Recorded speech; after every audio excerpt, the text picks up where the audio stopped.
Остановим коронавирус вместе. Прямая линия главы Чувашской республики Олега Николаева. Здравствуйте. В эфире национального телевидения Чувашии прямая линия «Остановим коронавирус вместе». Меня зовут Татьяна Молокова. И сегодня у нас в студии глава Чувашии Олег Николаев. Олег Алексеевич, здравствуйте. Добрый вечер, Татьяна. Добрый вечер, уважаемые телезрители. Я хотел бы прежде всего обратиться, дорогие земляки, к каждому из вас и обозначить, что ситуация с новой коронавирусной инфекцией в республике очень сложная. Да, в принципе, она не только в республике очень сложная, она сложная по всей Российской Федерации, да и в мире тоже.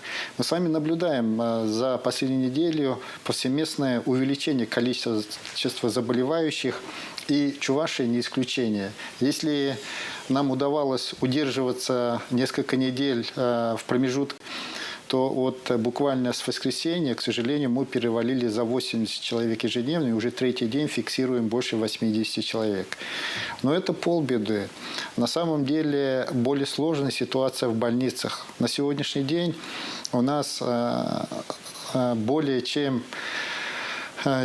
30% коечного фонда используется для лечения больных новой коронавирусной инфекцией. Это 3253 койки уже заняты на то, чтобы лечить больных этой болезнью.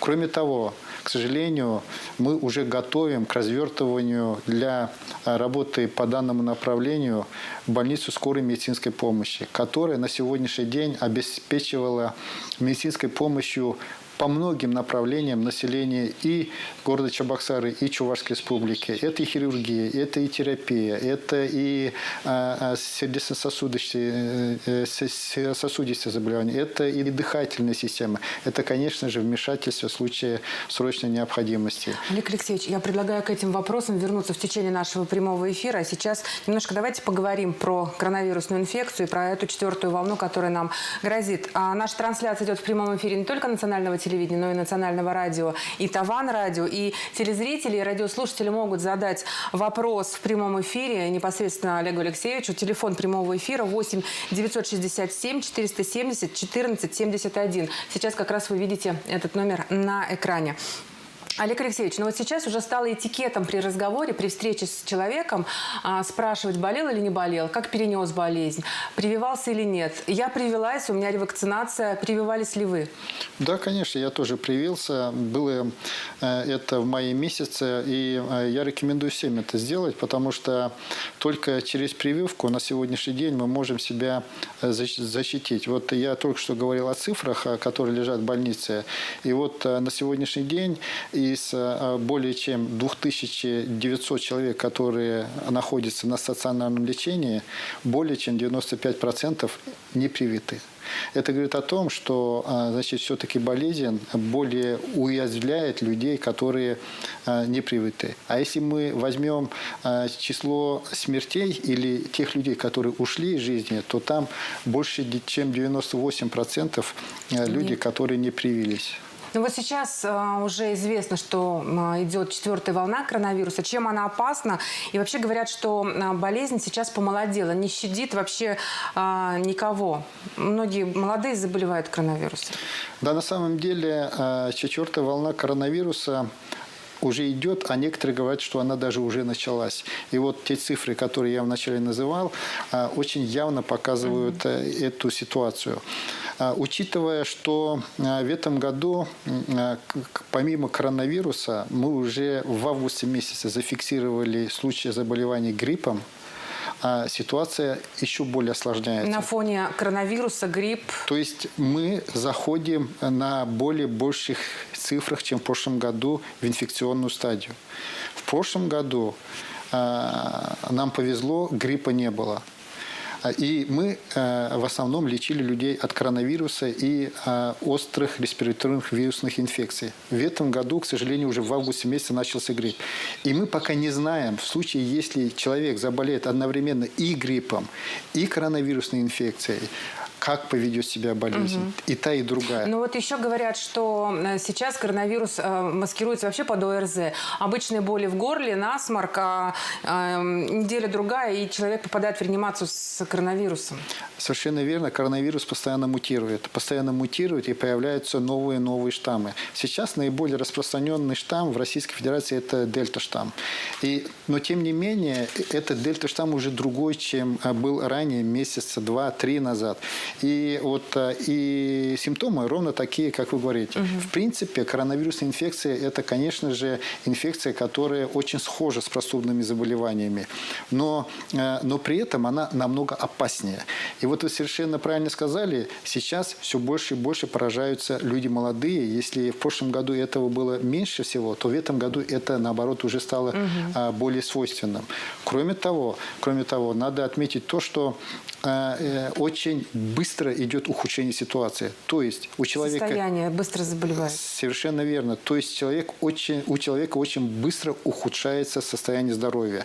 И переход от стадии чувствования симптомов до тяжелой клиники, когда уже человека переводят в реанимацию, как правило, происходит либо за сутки, либо буквально вот две сутки. Вы вначале сказали, что перевалило уже за 80. Действительно, сегодня, по данным Федерального оперативного штаба, 82 человека заболели, 69 выздоровели, к сожалению, 13 скончались. И так получается, что практически там 15-й заболевший в Чувашии не справляется с этой болезнью. И пандемия унесла уже жизни порядка 2300 человек в Чувашской республике. И вот как мы можем как на это реагировать, на такие цифры? Вообще, я читаю вот эту статистику ежедневно, я его получаю. И, конечно же, для меня каждый день это достаточно тяжелый стресс. Ну да, вы говорили, что вы переживаете. Стресс, когда читаешь, и очень сложно слышать истории, которые, рассказывают о сложных перенесенных болезнях. И достаточно много историй другого характера. Такие истории, буквально сегодня получил несколько сообщений, где рассказывается о том, что переболела вся семья. И сожалеют, что вовремя не привились. И советуют, чтобы люди прививались, потому что до того, как заболели, почему-то легкомысленно относились. Не обращали внимания на все эти разговоры. Совершенно верно. И поэтому очень важно воспользоваться вот этой бесплатной возможностью защитить себя. И вот те люди, как я уже выше сказал, которые уходят из жизни, как правило, не привиты.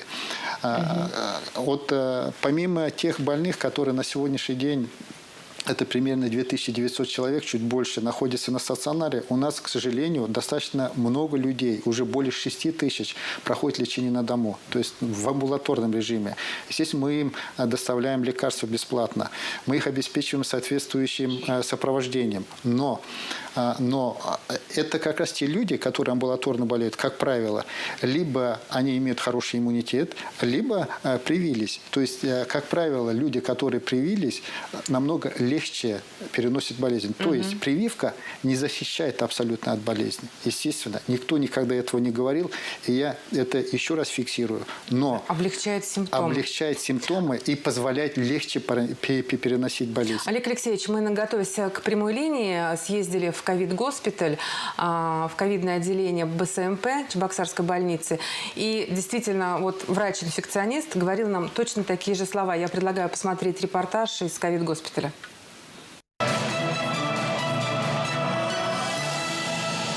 Красная зона, но оттенки в отделении совсем не яркие. Белые стены в коридоре аппарата для насыщения организма кислородом. В каждой палате больные. Лежать только на животе. Только так легче дышать. Самое страшное – это человеческие смерти. Это человеческая жизнь. Она настолько хрупкая, что вирус мутирует. И вот этот дельта-штамм, который пришел сейчас. Вход в красную зону только в костюме индивидуальной защиты. Маску.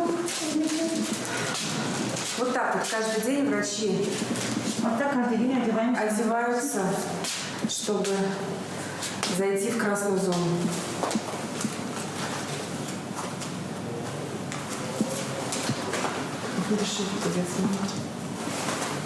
Правильно? Да.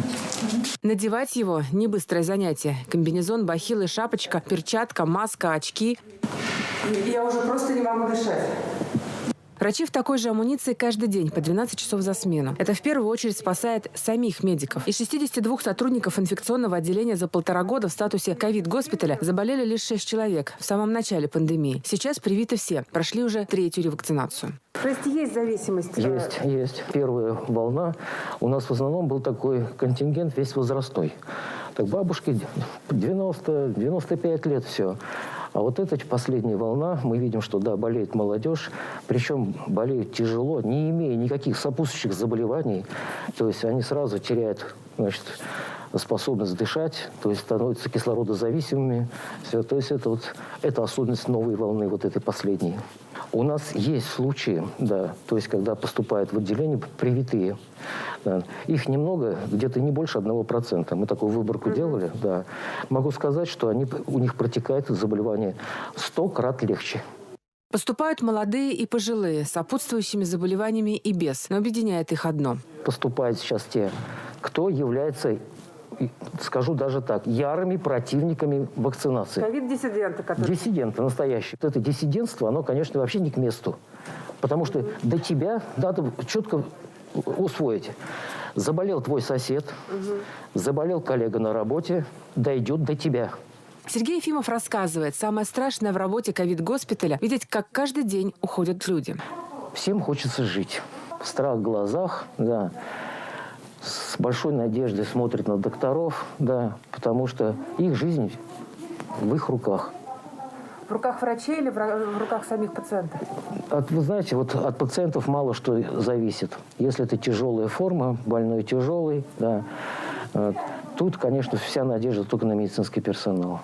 И порой не спасают ни дорогостоящие лекарства, ни новая схема лечения, ни литры кислорода, необходимые для полноценной работы легких. Каждый день у врачей-инфекционки как день сурка. Сегодня в режим ковид-госпиталя вернулась больница скорой медицинской помощи. Это дополнительно 450 мест, и это создаст резерв. Всего в Чувашии развернуто 2860 коек для лечения коронавирусных больных. На стационарном лечении пока порядка 2500 пациентов.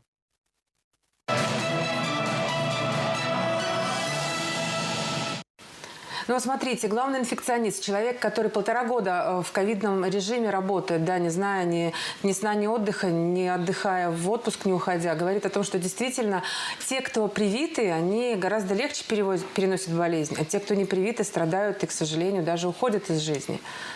Совершенно верно. Я ровно об этом тоже говорил и еще раз подтверждаю. И каждый, если у него есть знакомые, которые переболели, перенесли болезнь, и есть вот 2 категории, привитые, непривитые, ровно это подтвердят. Мало того, я полностью подтверждаю слова главного инфекциониста о том, что если человек попал уже в больницу, в красную зону, от него уже мало что зависит. Зависит от докторов. Поэтому наша задача – беречь себя до того, как попасть туда. Сделать все, чтобы, во-первых, не заболеть, а во-вторых, в случае уж если заболел, пройти это с минимальными потерями. Да. Олег Алексеевич, вот вопрос в чат приходит. Почему вы требуете прививаться даже тех, кто переболел и имеет антитела? Нет, не требуем. Мы даже не требуем прививаться даже у тех, кто не хочет прививаться. Мы никого заставлять не будем. Я прошу прививаться. Убедительно прошу, потому что я ежедневно сталкиваюсь с людьми, которые переболевают, сталкиваюсь со многими историями, которые происходят с людьми, и понимаю, что только прививка на сегодняшний день является эффективным инструментом спасения жизни человека. Только поэтому прошу. Но при этом, естественно, ввиду того, что человек, который не привит, он несет очень большую общественную опасность, мы будем вынуждены в случае более негативного течения сценария ограничивать посещение такими людьми различного рода мероприятий. Ну да, мы об этом еще поговорим. Вот еще вопрос такой. У меня подтвердился ковид, имею ли я право на бесплатные лекарства? Совершенно верно. Можете, конечно, однозначно. Я уже сказал, на сегодняшний день такими лекарствами, бесплатными лекарством в Чувашской Республике обеспечивается вот в данный момент 6026 человек. Но это нужно через врача участкового каким-то образом разбираться. Естественно. Олег Алексеевич, а вот что с больничными койками?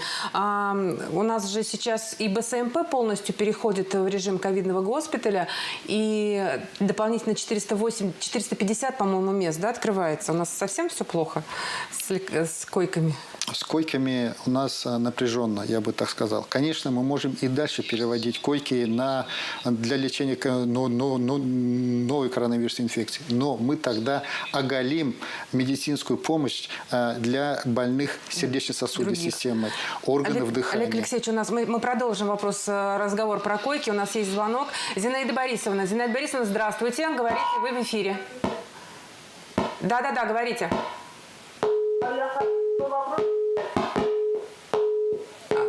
Вопрос, видимо, сорвался. Мы думаем, что наши редакторы перезвонят и в следующий раз соединят нас. Так вот, возвращаясь к койкам, значит, больные сердцем, больные органами дыхания.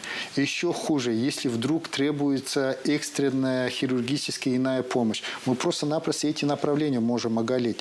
Поэтому, конечно же, очень важно, то есть у нас определенное количество коек. Вот из них на сегодняшний день треть мы перевели на то, чтобы оказывать медицинскую помощь в первую очередь тем людям, которые болеют новой коронавирусной инфекцией. У нас есть табличка, на которой написано, что вот 24 сентября 12% свободного коечного фонда, а 26 уже 9,8%. Совершенно верно. Ну, на самом деле здесь вот эти просто проценты, это, конечно же, не показатель. Мы ежедневно следим за тем, сколько человек госпитализируем, сколько выписываем, понимаем, какой коечный фонд потребуется на завтра в резерве. И поэтому поэтапно раскрываем таким образом, как раз чтобы обеспечить баланс оказания помощи больным коронавирусной инфекцией и возможность оказывать медицинскую помощь всем остальным Олег заболеваниям. Алексеевич, Зинаида Борисовна дозвонилась. Зинаида Борисовна, вы в эфире, говорите. Олег Алексеевич, у меня такой вопрос. Да, слушаем. Является ли у нас вакцинация добровольной? Да? Это ваш вопрос? Все? Нет. Дело в том, что согласно закону Конституции номер 30... Звонок сорвался, но я думаю, что Олег Алексеевич Да, я только что сказал, что вакцинация является добровольной. При этом вакцина бесплатная.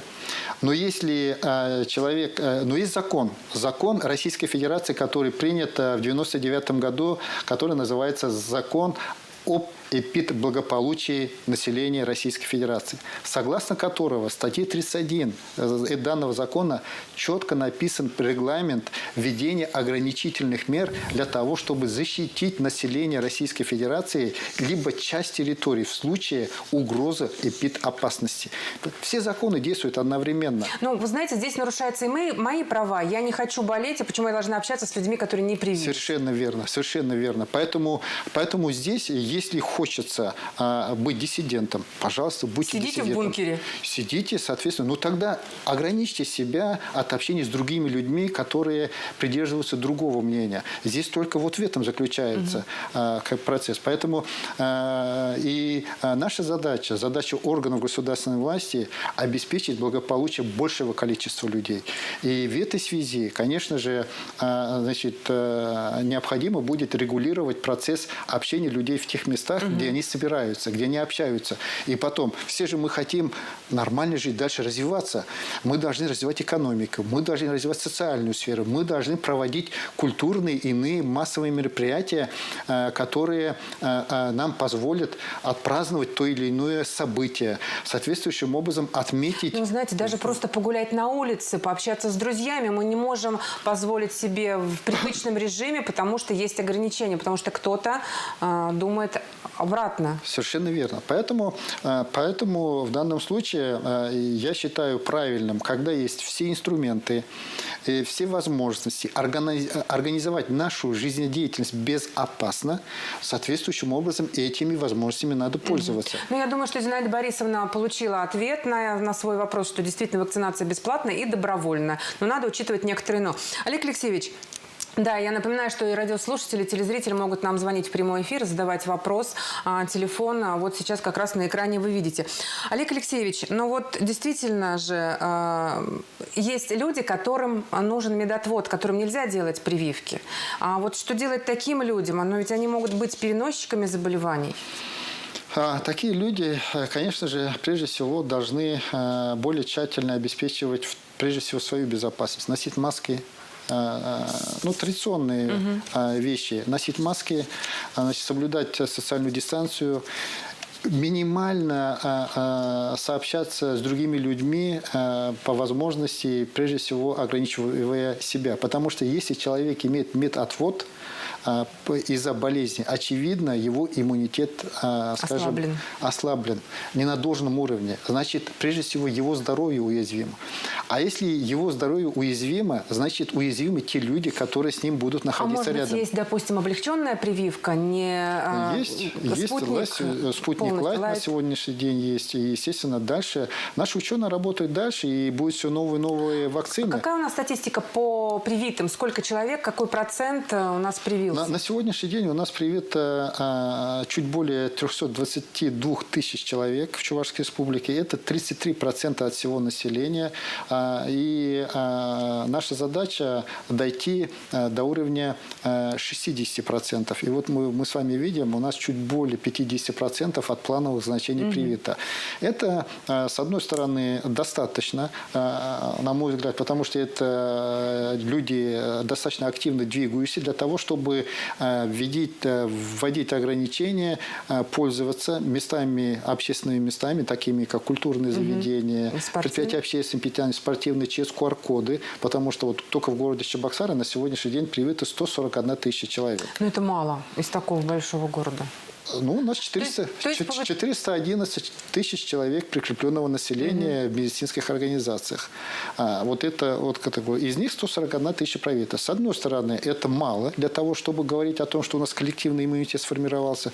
С другой стороны, это достаточно для того, чтобы наш малый бизнес, так называемый, другие предприятия не пострадали, потому что мы в данном случае можем принимать решения не об ограничении деятельности, не о закрытии их деятельности, а об осуществлении деятельности с соблюдением определенных условий. Так называемые, да, совершенно верно. Олег Алексеевич, а есть статистика, где больше прививаются, на селе или в городе?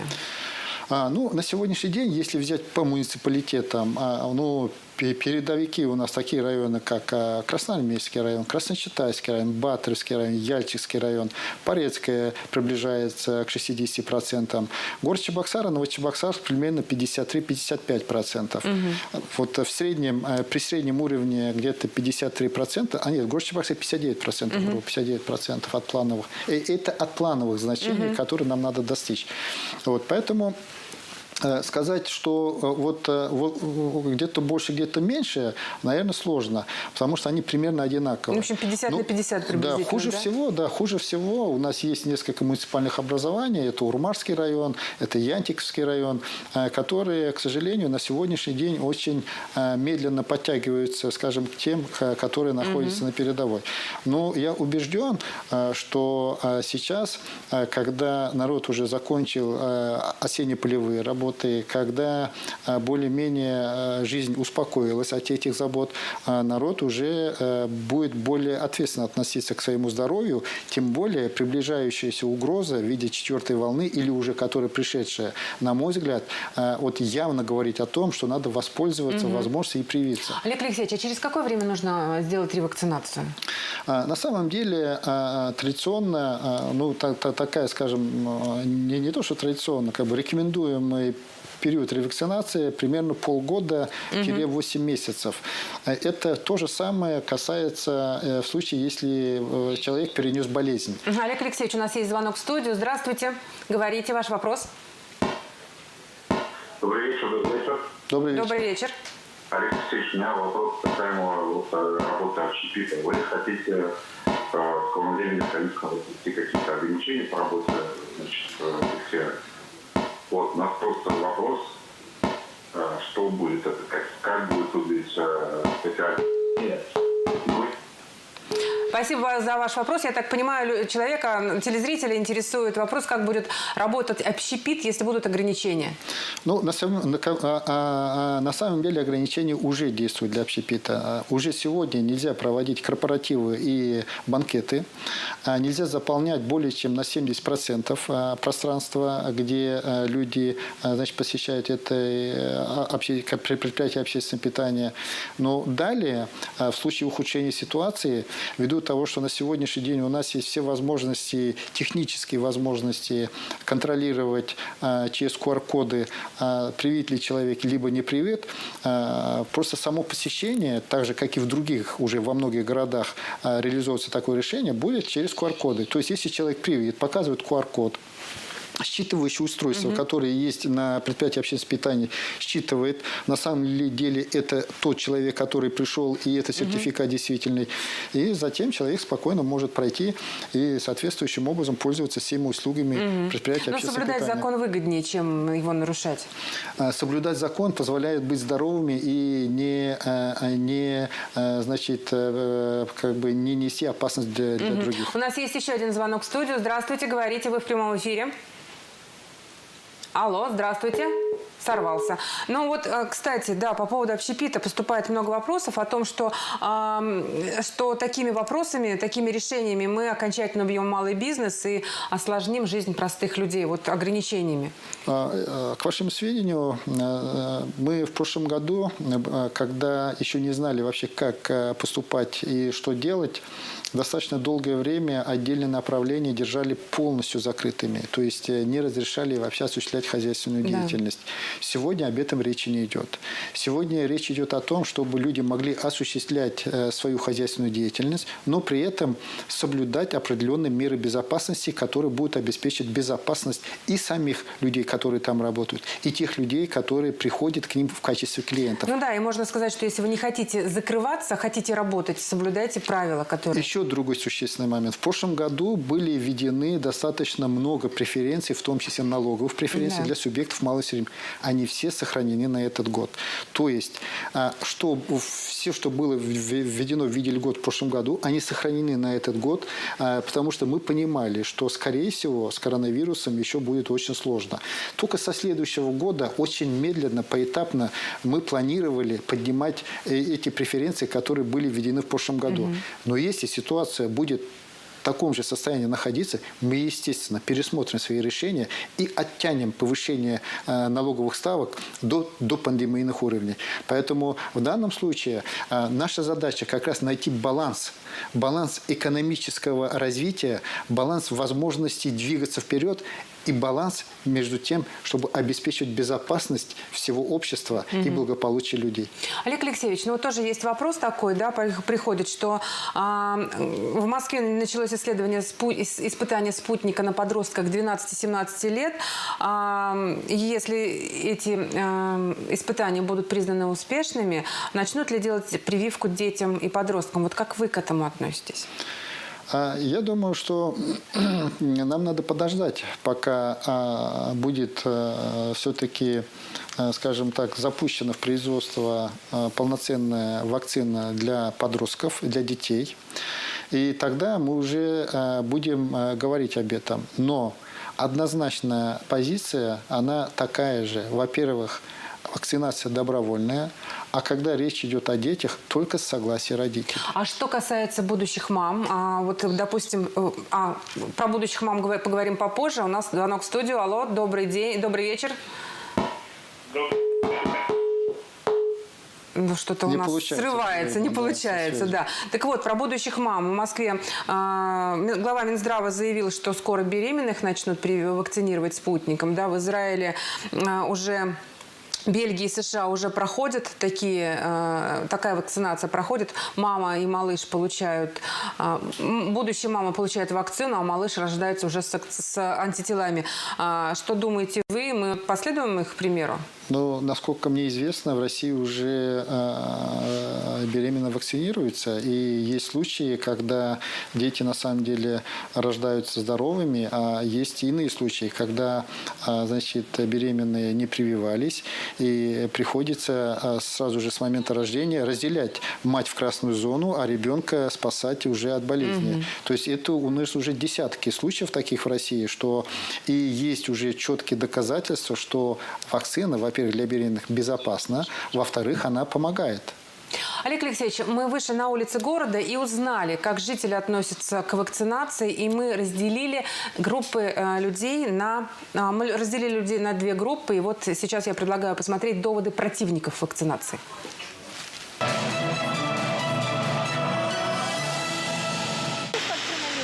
Нет. А почему не хотите делать? И не буду делать. Почему? Я не подопытный кролик. Я живой человек. Мы не болеем. Не болеете? Не боитесь заболеть? Гулять надо. Гулять надо почаще.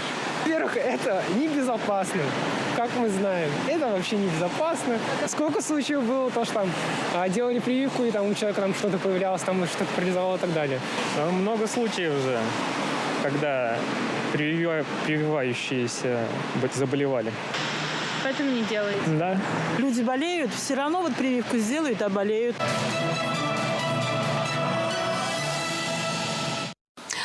Мы продолжаем прямую линию «Остановим коронавирус вместе». У нас в студии Олег Николаев, глава Чувашской республики. Уважаемые телезрители, продолжайте, пожалуйста, дозваниваться до нас. Очень сильно перегружена линия, некоторые звонки срываются. И формулируйте, пожалуйста, очень быстро и кратко свой вопрос. У нас есть звонок? Здравствуйте, вы в прямом эфире говорите. Говорите, мы вас слушаем. Алло, добрый вечер. Добрый вечер, добрый вечер. Вот услуги планового характера сейчас связаться в том плане. Республиканский кардиологический центр, хирургический корпус, режим. Ну, да, вот понятно, поэтому вот ровно об этом как раз человек сейчас звонит и говорит. Ввиду того, что значит, у нас система здравоохранения все больше и больше переориентируется на лечение новой коронавирусной инфекции, естественно, идет напряжение по оказанию плановой помощи и диспансеризации. И в данном случае, вот я так понимаю, человек обращается по поводу кардиодиспансера. На самом деле кардиодиспансер, конечно же, полностью не переведен на ковидный режим, но, значит, в кардиодиспансере есть несколько палат или зона, которая приведена для лечения людей коронавирусной инфекцией. В том числе по сердечному и по сердечному направлению. Это сделали специально. Это были сделаны специально как раз для того, чтобы оказывать в первую очередь помощь тем, кто страдает хроническими заболеваниями кровеносной системы и сердечно-сосудистой системы. Но при этом... И это намного эффективно. И мы сразу же почувствовали, что меньше мы начали терять тех людей, которые вот находились в зоне риска по этим заболеваниям. Кардиодиспансер работает в привычном режиме, но там есть отделение, несколько палат для тех, кто заболел ковидом. По-моему, 16 палат, да. И, ну, то есть и по своему профилю работают и оказывают помощь. Нужно быть, может быть, немножечко настойчивее и терпеливее. Да? Давайте продолжим дальше. Вот, Олег Алексеевич, люди приводят очень странные, да, доводы, что я не подопытный кролик и что надо больше гулять для того, чтобы не заболеть.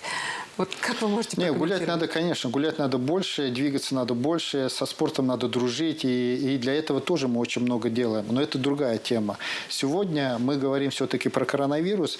И помимо защиты через движение и спорт, все-таки вакцинация, она на сегодняшний день более эффективна. То есть, если мы, конечно же, хотим только гулять, спортом заниматься и дома сидеть, и в магазин сходить в маске, то, наверное, это нормально. Но если человек собирается, ну вот, как я, допустим, как вы, активно двигаться, посещать много мероприятий, участвовать в различного рода событиях, то неизбежно нужна защита.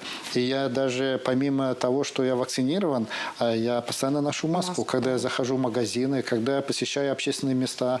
И очевидно, тем самым я максимально стараюсь оберегать себя. Но самое главное, я забочусь о других. Олег Алексеевич, у нас вопрос в студию. Здравствуйте, говорите, вы в эфире. Алло. Да, добрый вечер. Да, добрый вечер. Скажите, пожалуйста, вот такой вопрос. Беременная, 16 недель, подтвердился коронавирус. Выписали очень дорогое лекарство Клексан, которое в Чувашии не... Простите, пожалуйста. Ну да. Не успела задать, да, но я так понимаю... Я понял. Здесь, значит, для беременных больных у нас также развернут специальная клиника, отделение. Это в северо-западном районе на улице 324-й стрелковой дивизии. Роддом, по-моему, 5-й. Да, 5-й роддом. И там, конечно же, оказывают вот всяческую помощь для беременных, которые заболели новой коронавирусной инфекцией. Да, уважаемые телезрители, не забывайте нам звонить. Телефон прямого эфира вы периодически видите, вот, пожалуйста, сейчас тоже. И отходите, пожалуйста, от телевизора, когда вы задаете вопрос. Мы слышим помехи, и, к сожалению, звонки вот могут сорваться. Но дозванивайтесь, мы обязательно, нам очень важно ваше мнение. Олег Алексеевич, ну вот... Очень много вопросов. Почему вы требуете обязательную вакцинацию? Ну вот, наверное, еще раз, да повторим. Еще раз повторим. Мы не требуем обязательной вакцинации. Мы не имеем права требовать обязательной вакцинации. Если даже кто-то требует, он не прав.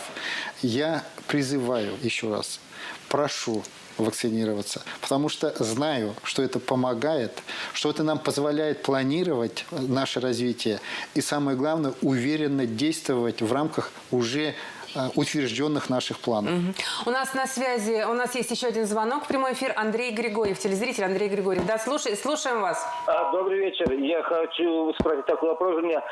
Я хочу привиться, но привиться эпивак короной. Делают прививку у нас в Чебоксарах?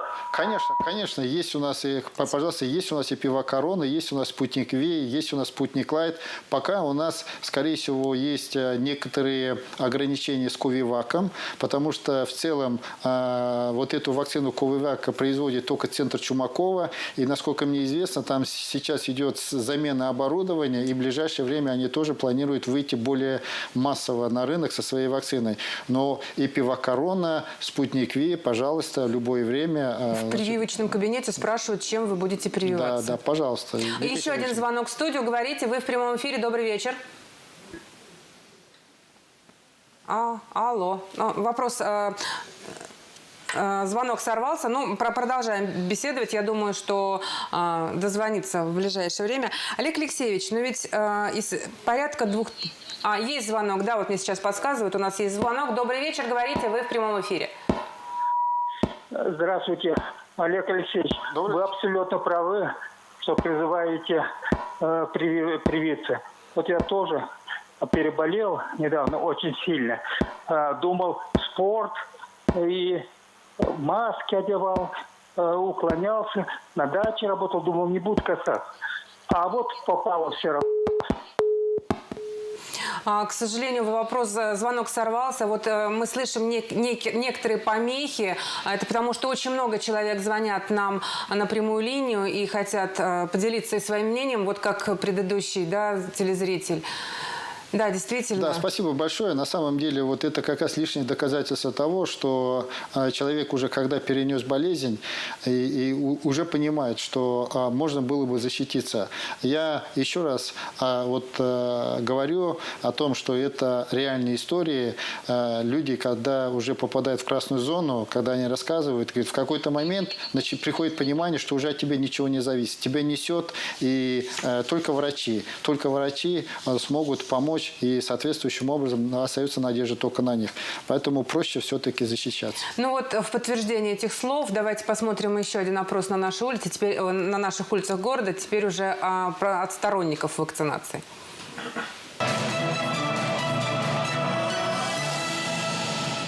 Ну, все люди, которые разумные, понимают необходимость делать прививки.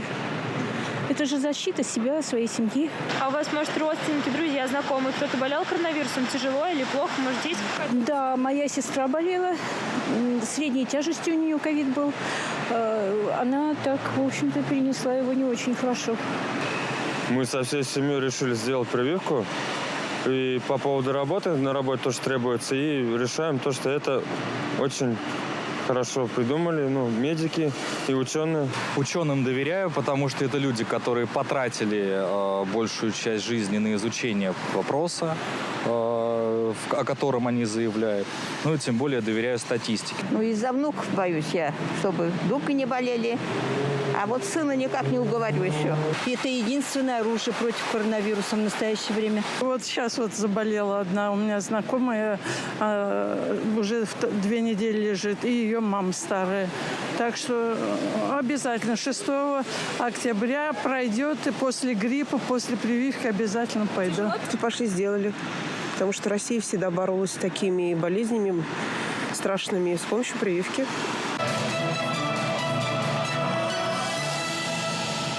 Ну вот мне кажется, женщина, которая была последней в этом опросе, сказала очень правильную мысль. Да, в России, в Советском Союзе всегда боролись с подобными вирусами, прививками. У нас у всех при рождении там штук 5 вакцин уже поставлено. На самом деле, вообще не только в России. Когда шла эпидемия, весь мир с этими эпидемиями боролся только через вакцинацию, всеобщую вакцинацию. Да, но Советский Союз, кстати, в отличие от многих западных и других развитых стран, отличался тем, что нас с детства прививали календарь прививок, да, от основных типичных, скажем так, болезней. У нас есть звонок в студию. Здравствуйте, вы в прямом эфире говорите. Владимир Викторов, телезрителя зовут. Здравствуйте, подскажите, пожалуйста, такой вопрос, Олег Алексеевич.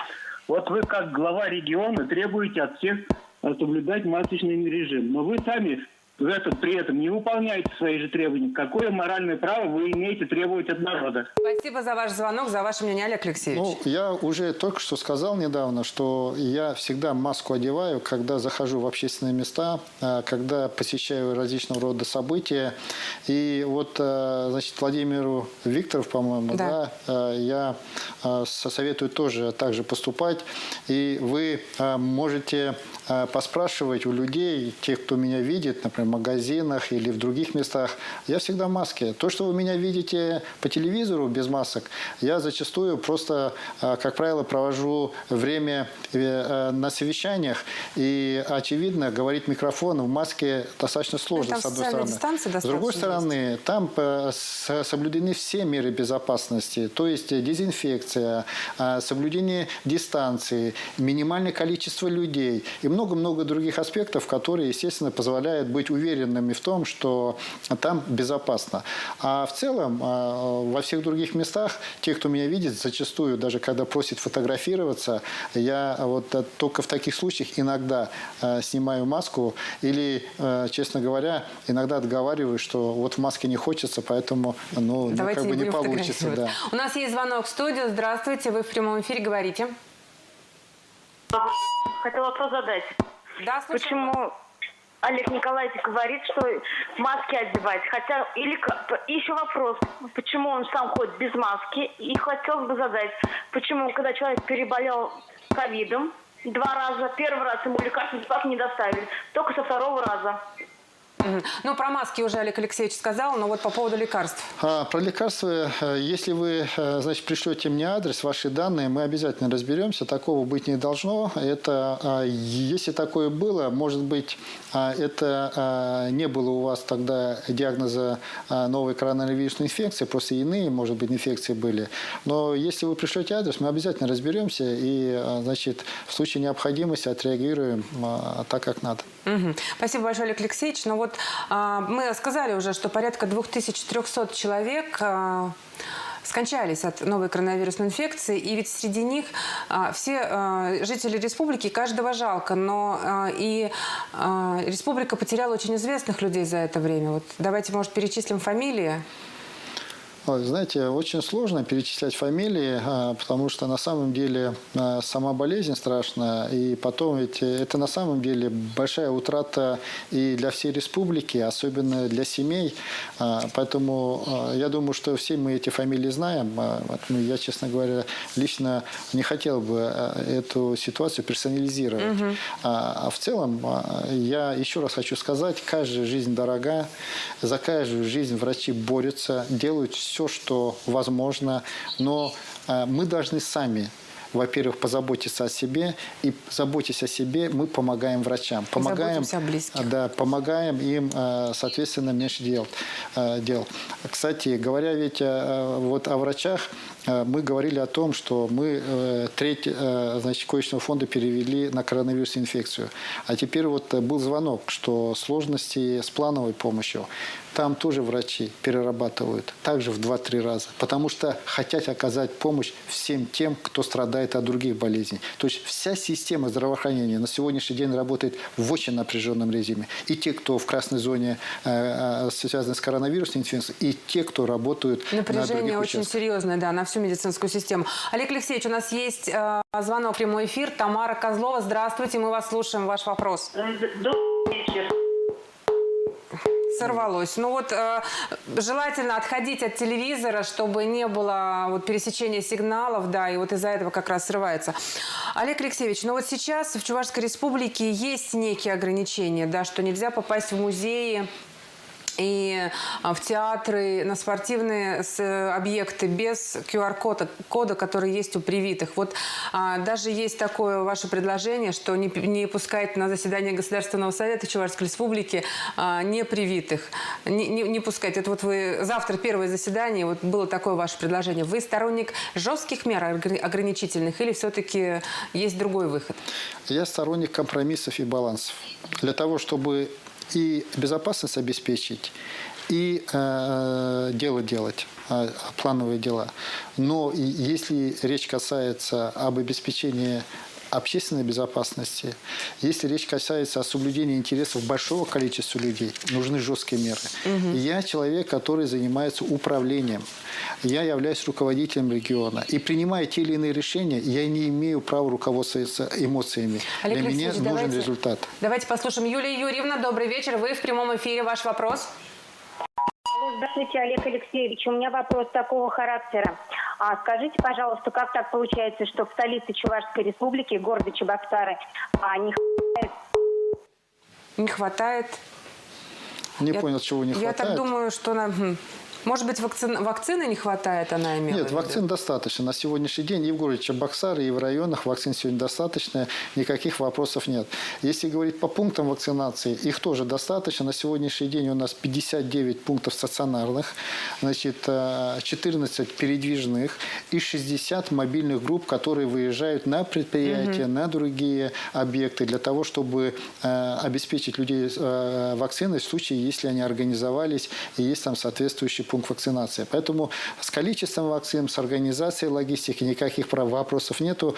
На сегодняшний день единственное, в чем может быть проблема, конечно же, локально, если люди придут одновременно, здесь тоже надо понимать.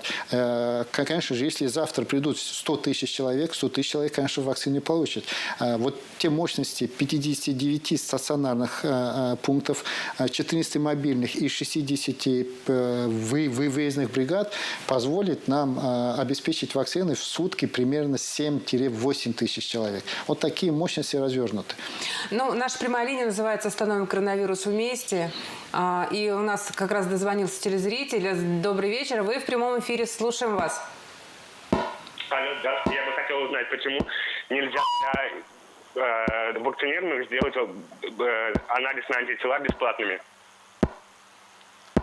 Ну, на самом деле, такая практика, она то, что бесплатно не практикуется. То есть, если только вы попадете в выборку Роспотребнадзора, который делает специальные анализы и забирает для того, чтобы анализировать, как вообще, значит, работает вакцина и насколько эффективно вырабатывается иммунитет.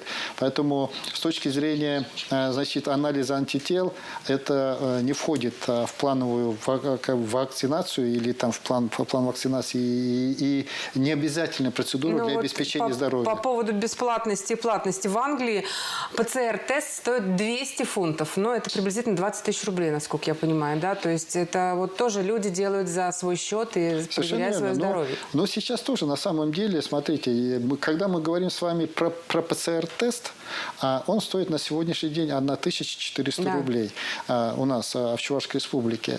И очевидно, если кто-то хочет доказывать свою здоровьесть, но не хочет вакцинироваться, он может, конечно же, каждый день делать ПЦР-тест.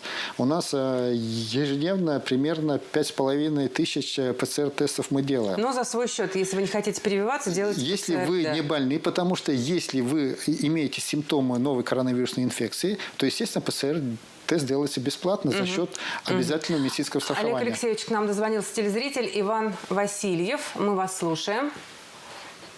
Ах, сорвался. Ну, хорошо. Ну, видимо, дозвонятся, да. Поэтому здесь и говорю. То есть, если хочется доказывать свое состояние здоровья, что вы здоровы, можно через каждые 3 дня делать ПЦР-тест.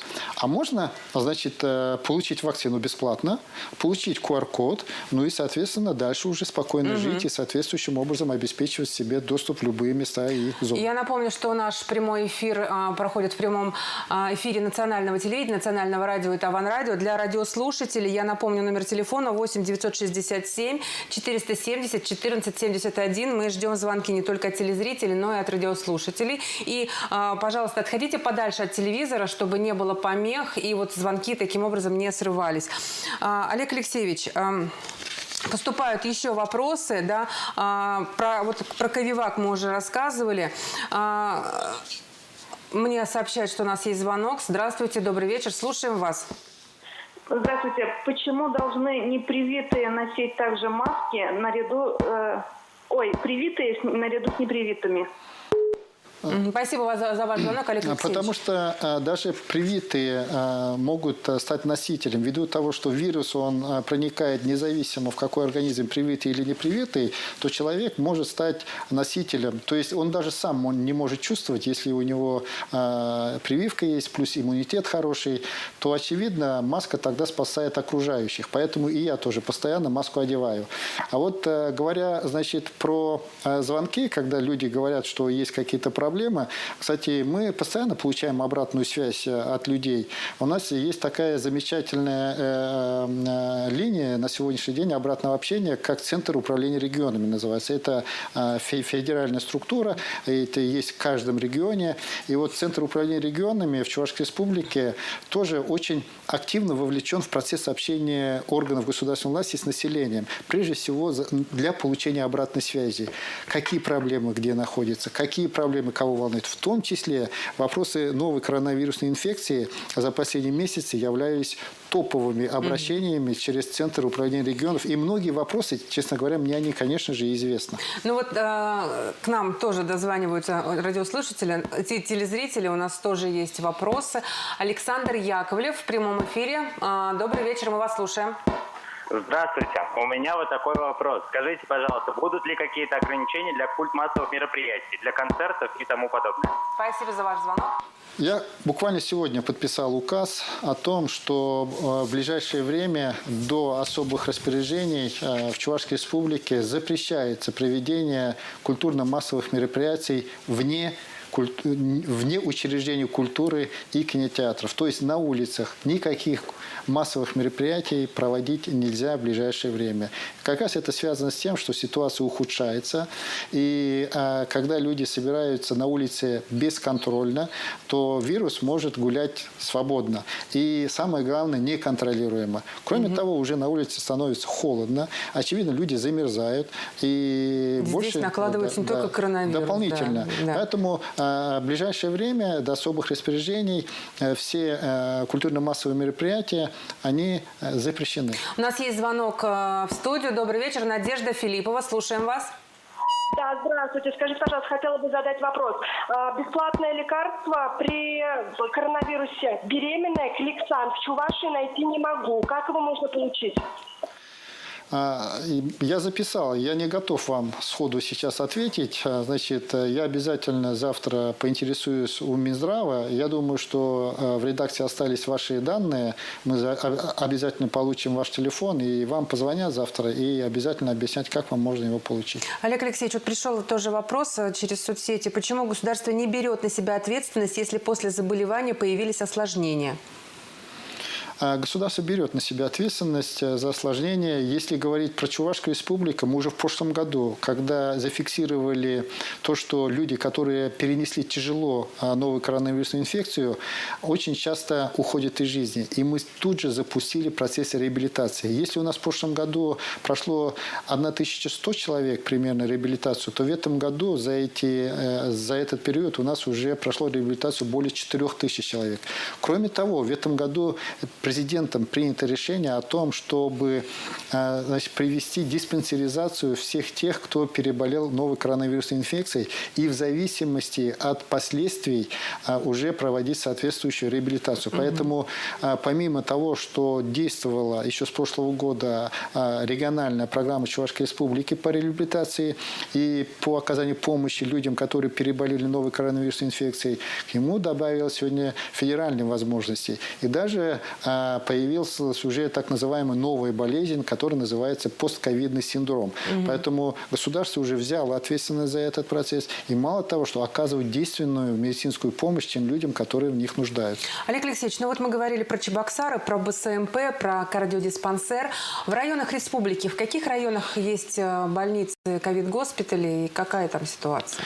Ну, на сегодняшний день у нас до того, как мы развернули БСМП, 16 медицинских учреждений работали в режиме ковид-госпиталя. Это и Ядрин, это и Вурнары, Батарево, Алатырь, это Канаш, Цивильск, ну, соответственно, Чебоксары, Новочебоксарск.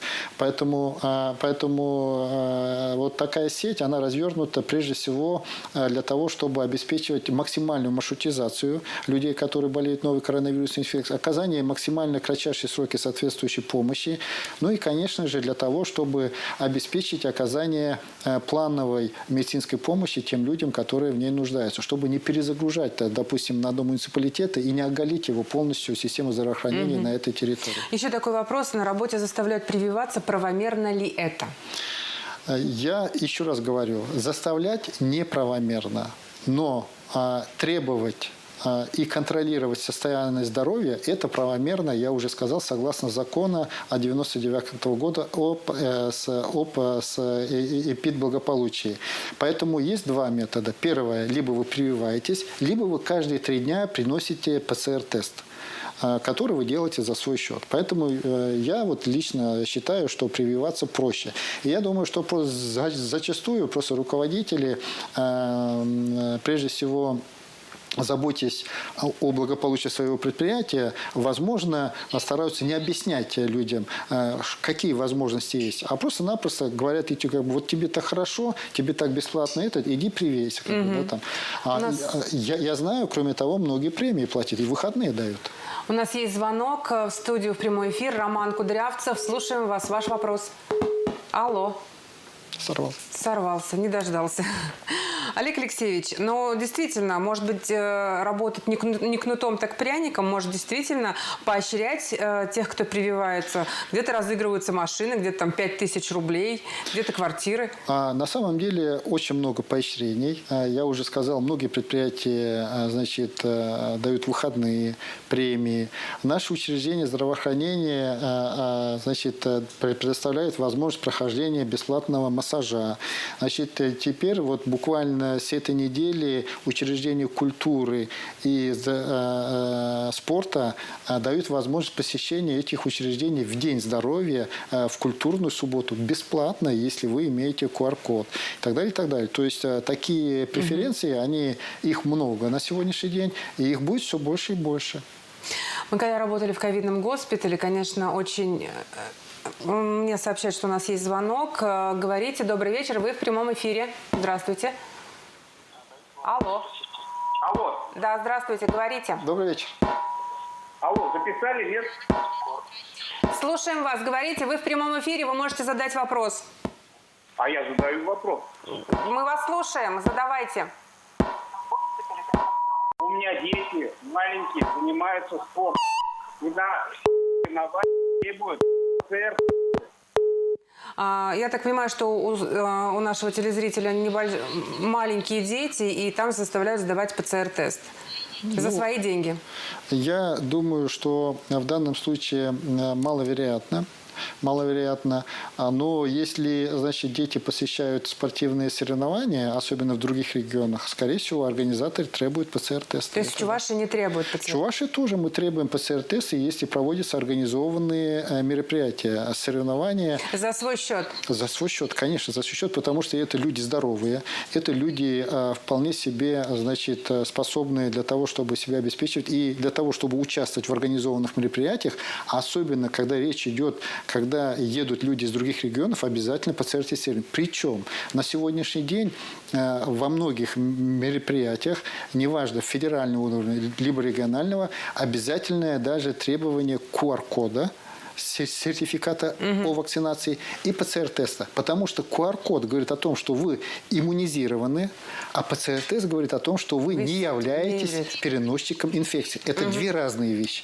Ну, когда работали в ковид-госпитале, конечно, была страшная картина, когда люди лежат на аппаратах ИВЛ и подключены к кислороду. И действительно, очень многие больные, по словам врачей, говорят, что если бы была прививка, она бы их спасла. У нас заканчивается время прямого эфира. Спасибо, что были этот час вместе с нами. И остановим коронавирус вместе. Спасибо, Олег Алексеевич, что отвечали на наши вопросы, вопросы телезрителей. До свидания. Спасибо большое. Берегите себя.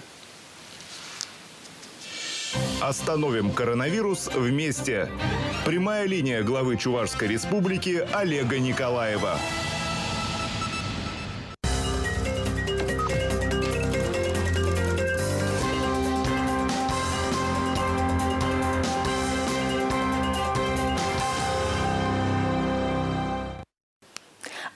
Тельни булдар Чувашия нации телекуравени Ференджи Республика Шанях Барзин Ярыме. Студире Регина Кубайкина. Пирем паеньки Кларумра. Шарбе шлеген канаймас хашарул миглармала, кергизине акмала, шарзухаламала. Хевилле гунын гашниси хеджебе узу грузаль гермелле. Вучулумал хасма пужарба керешмилли ширип ергеде жараймас. Республика Ривурманзинже вундваду пужар духно. QR-код ПУР и Пень культуры учреждения Зине Тюлев Заргердеща. Республика Ра культуры Шилжурева музее Пужарова илет.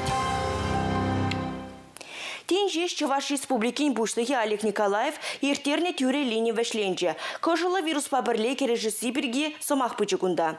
Койду Халек Олег Шивеч иртнернере кожила вирус пачер легензинеже коштах чакныча. Иртне дало кравара Чувашкенре сагрвуна игежинна ковид вундохр диагнозлартно. Парремеш ху тало крав вун више жин пурныче тадолно. Тюре эфирда сыхлых шевекне ярдарасы, унын узлыхе пәлдері жешінчен калашреш. Ларуды рыва шудаезе хошпырсыват мошсене кайла ковид госпиталь тусахуно. Республика Бушлыхе Олег Николаев социалы теделден шынгыраласа пәлдерні ыйдузине хуравлары. Халявара ытығы барзимберге. Шәне технологизем войылне дапхорда школ үземенже аджазем жешмар асла орури шинземде шәне пәлю бухас тәллевле. Шән бегех алла тен жес дипломлы булны шамрықсемде коллен хойзен осталықне туптамауын долашы. Конвали республикара майзем шиделеклі, вәзем хужынзақ пырашы. Шәне Шубашкарды химиби механика техникуме шуменже оста тадапаға специалистим хадыремелі центр ұжылжа. Тинже шужал на центра Республика Бушлыхи Олег Николаев тапахала мальгарджа. Киреки пледы дымрада хозяйнющий кивишлі бурнышлаган тарам пелюлі специалистем кирлі пулныне палыртырывал. Шабахта центр малашни кирлі пелю пухма, квалификацию стерме, епач урх профессия Алла Ильме Майбаре. Шаг центр лупиренде в рендю, пойдем в рендю заведения зене, терли предприятия зене, тогда власть организания прилечли зе бурзанде, терли ельные профессии зене, зене хавард хаделеме Майбараган центр. Мы же здесь шаганда вот эш параган предприятие зем, хозяин потребности зене калама булдара жинде. Центра в арендю наци проект жбулышныбе худая мамайгильня. Федерация хыснынчен 4 миллиона яғын ұқша денге ойырна. Игебенде 22 томыш шулдылне, канаш хулынжеде шагын ешіт центр ұжылі. Шәне Шубашкарды центрба асла бөлі бараган в арендю жүржезем тачы жығынза ішлеме хадерде. Пунжінде узылы, чималдына узылы біренеген земшін. Зам профессияне Аллай илез умен суйлаза илме болушать. Профессияне суйлаза илне ғышын шак профессияре адаланма майзенду забарать. Шаш утрағынде конда пулас эшвірне дұқма бұлад. Пулас эшвірне ганамар камба бірлешле сине суйлаза илме май барать. Паян центрын электрон ушлығынже виші тыдымышлет. Кунда ішпетештірген земде Алла шөне профессие епулдарулға туптастеген земде хыбарба тәплен палашма булдарашы. Республика Галарамали Маргарита Мельникова, Юрий Марков. Контрафакт промышленный жадал мачарать. Пахалы хергене погонза эшлемени шинзем пурны жижень хорушлых каларза дырадать. Саконсор товара шул бельмели майзимберге Чувашинри промышленный продукциен саконсор шаврынышне пюлесине бешлеген комиссии ларвен джикалашреш. Халичилай продукция маркировка зарсут майурамась. Россия правительствен хужевебе, егебенде 22 шулдельне, шаржевра куллень узугрума туянаган меньбур товаран, маркировка ерги воягерса щитмеле. Шапла майба сакунзар товаран шулне хупма теллелартна. Шанелех ялгужалых товарне де бырзадеведь. Сергей Артамонов, министр куенебе чувашенри предприятиезем тарышса ишлеме пышланы негаларе. Республика рихаш при предприятиезенче палыртны ергене пыгынманны тимлихе истерме хистеть. Лабораторий тырыслевезем дырых абатшими шредада ытты даварда шинсылыхешень сиенлі худышсем тупна. Кухужалықсем сакунба келі жүлін явапты деш. Шержеври вылихчерлих товарне калыплаган предпринимательзем электронлы ветеринария сертификациян тыдымынче ишлеші. Меркурий патшалық программе бе прилежузембе уйрым усламшыземде анлы узагураща. Электронлы ветеринария сертификациян тыдыме сычу продукцияне ашкагай пағалықне тузай легенрем пышласа туянаган батнеші диченех теріслеме май барать. Унзырбышне абачимеш перги галаган пур информации перчымырда упранать.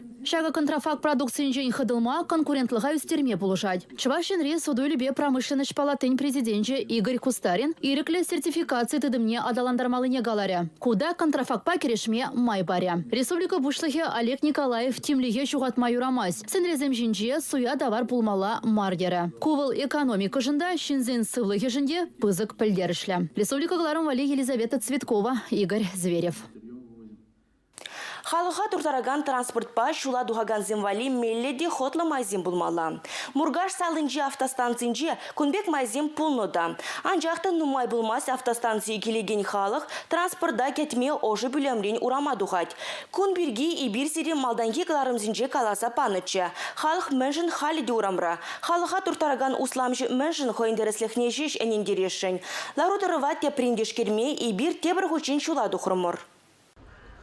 Мургашан куллен шула духаган ешшылы хыжыбри шубашкара жеваскать аслырах шулдызем вара район центрне сыватмыжа келсе жүрещі. Малдан халық автобуза вокзал шүржен ұжы бөлімен жегітне. Кайран мелі транспорда вырнышсаларны да шула духна. Паян вара пассажирзем сиве шумыр айынже шынзадыращы. Николай Никитин усламжа автостанции хужи шак падармақшын вырынды ердюліге айплама бұхать. Вокзала тәрістегел ішлеме район администрация чырмандара деймеш. Анжақта автостанция нигамда хупман, Никитина услам дума нигам чармаз. Халыға урамагалар заяныде автостанция хужин шухыжы болнымен. Вырынды ердюліге айыплама хытланы солдаведе шукмарикен. Тәріслік шырамай бір администрация шүртне жолды трамар.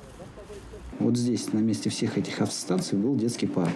Игибинде саккармыш шулда Никитин ял торыгын пучлыги булны. Харги автостанция вырначна шырлаптыгзем жинже парк ежерне. Евысене шеллемезер касса брахны. Никитин вара халыға туртарас эже ергелене. Усламышне вара хый ял торыгын пучлыги булнамай хыйн ывылышине ширны. Кунжаны нахай вағыдынже явапта тыттарна аплабулинде паян егундалы планнаймас усламжа. Кадастр картышинже автостанция хабарны шырлаптыгы Никитинсен шутланать. Тәрісрех калазан Николай Иванович Ивылен. Иван Николаевичен пурлыхиго. Юна жарлаптык вара тараилнескер. Он батада автостанция білімбе халыға туртараган ити усламжызе музы гурнышын Никитинах укшадюлеші. Палырдайшы администрацире. И бир мургаш салынжи халыға туртараган тебір усламжы батнешын гравларымыр. Алексей Яковлев, Ларудыруба Камылзыр. Иван Николаевич, автобусом порты жүресі Иван Николаевич пала. Хайн его не забыла. А Николай Иванович, хайн выгоднее, если главой местного самоуправления получается. Шабогатра был через неделю уже. Шабогатра, как полжодня строить завтра. У нас все дозволено было. Тәріслихе шыраган, ехайын тәрістеген шуғышне халыға өнендереген Николай Никитин администрация шүртне куллен удай. Хышчух шығав хучбе, хышчух вара, халық вали пілдерубе. Шыр ыдывы хыжан тада еплерек тадаласыне вара суд ежыны вежеш татсабама болдары. Республика Галарам Маргарита Мельникова, Татьяна Молокова, Сергей Емельянов, Игорь Зверев. Ага уйхин вундватымы жинжин бушласа республикара пужара хереш ядарлы режим эшлемедыдынча. Шумурлы кергунезем шитреш пулинде ку режим вешленменха. Шак тапығырам малдайхи бәдемледі вазине правительство шурденжи иртны лару разюцы явреш. Ядарлы бушара хириш режим вахынче варманда уйрай ялчы вахынче квай тибе гурок чупчап шундарма юрамари булинде перех удалыне тосно теслехсем бульчиш. Республика Ривармансинче вундвада бушардухна. Вучулым 22 гектара яхын шержинче алхасына. Республики бейлес пулсан педемшледгак 8 миллион деньги бетанлашна. Ытларах чухне бушарсем ялгучалах пилдершле шерзем шинче булаще. Тибе гурок шунма бушланы ингек патне илсе жидерет. Шулым ховардах варманчи несексе югес хорошлых позакланать. Шамбада куенебе уйрмах тимли булмалыне азырхаттарчы республика вышлихе Олег Николаев. Синоптиксем балартындыры хевеллигунсем шивых вахатрата дада булиш. Шамбада сыхы булмала. Хирлявдана чармачы мылмар. Был бедембех тептывать. Компанага ягансен шашлык пожерме юрадагансен асрадытмала. Тиби шандалыкрак квай чертме юрамасть. Пирус тебеде хуйхы гушурит ктарма булдарать. Республика Галармбале, Татьяна Раевская, Юрий Марков. Хорошо, спасибо большое. Иртлегун зенже шумуржуны ял хужалы хешезине чарзалартыра. Аксалартыне бухса илмили вара пайдаха. Падыр ел тада шумуржу районе зенже сахар кышманы кылараще. Халле хеона пилек пиндонна ягын хирден бухно. Шап вахытра хергезине акма шер бәдемешле хадырлезе шидерменға. Кирлин 91% шеш пурнышланы. Сагыр районда вара плана тулдарны. Куславка тада шумуржу районе зенже куэш усахлать. Палыртны иншурринникларах шереш хадырлене шеш. Республика Ял хужалых министер синжем білдерне тұрық, керхизенеде вғытлақ сәлгірмелі. Паян бұр районда да көше бұшынна. Сағыр вұнылды бенетла гектар жинже халлихе керхи вайылет. Хужалық синде ұтларақ тула ағашы. Варнартыда мұрғашайны синде тритикали жидіндереші. Уладыр, Канаш, Красноармейский сендервари шемірле районе синде керагибе дегех пұшватмашшенде. Візем план тулдарна. Чувашинрин умай хужалықра кукуруз шиденет. Она майрагалы шулдравылық вали ежілябат хадырлемет ада вырылық ағашы. Варнар, Красноармейский, Шубашкарта да Шомыршы районе синде уйбегине тяжелеще. Візем кукуруза пилікшіретлара гектар жинде бұқсайліне. Твады бенетлатонны сарберже пельмене кене. Силос туны жере тұғырбене яхын гектар жинде жуны кукуруза яны. Вылық валли техімлі абат қадырлі себе вынзағыр районда темлеші. Хевелі гонын кашнесе хечбе узу курматыры шатшырышчене. Шырул миеде юрайне тумаламар. Вғытлыглар малла. Твайзем зрбушне пур районда да хали кемір шықыр бұғашы. Вежі бенетла гектар жинде кыларнада. Туғыш петсавындармаст. Пілдірхешак вғытригдар дуран гектардан херық центнер сағалдарақ тұқса бұрать.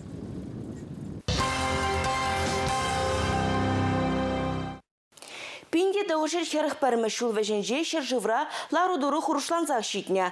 Фашист мускав батнеле сәмзірін далбынна. Ховард күшса бұраган тошман жылне пюлестелевбе хүделевчі кезіне дума ежынна. Акопсыне чавма пирін республикаран шержитмел бен жин ғучынна. Ендешсен пызык пәлдерішлешіне әмірлеге асырағы варастелевбе Чувашкенде сағал мардырыжашы. Вадосын күні умен әш патырызіне астығын медалі беджисларыш.